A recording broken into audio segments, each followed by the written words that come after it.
Before watching the video, don't forget to subscribe to our channel by clicking the subscribe button below and clicking the bell icon to be notified whenever we publish a new video.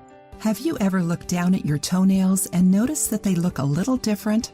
They may be thick, chipped, dark, or they may be coming off of the nail bed. We're talking about some of the most common symptoms of nail fungus. These are infections caused by fungi that are very uncomfortable, ugly, and weaken your nails. Nail fungus is more common on toenails than fingernails, since shoes and socks make it easier for bacteria to multiply.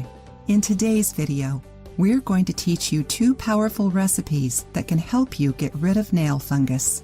It may take a while to treat this problem, but if you do everything right, the fungus will disappear.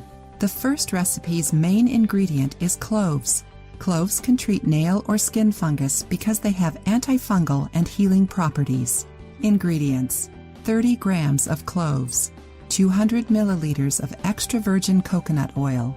Instructions: mix the 2 ingredients and cook them in a water bath for 40 minutes.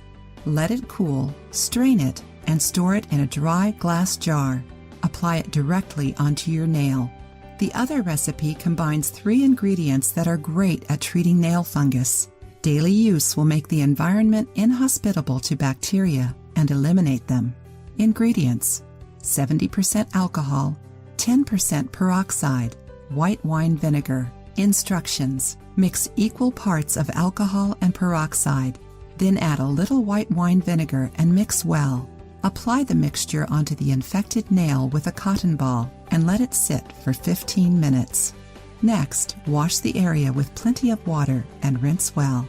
Repeat this procedure twice a day until you get rid of the problem. Never forget to wash your nails well in the shower and dry them off well afterwards. Wear cotton socks and open-toed loose shoes in order to avoid nail fungus in the future. If you liked the video, give it a thumbs up and share it with your friends. For more recipes and tips, subscribe to the channel.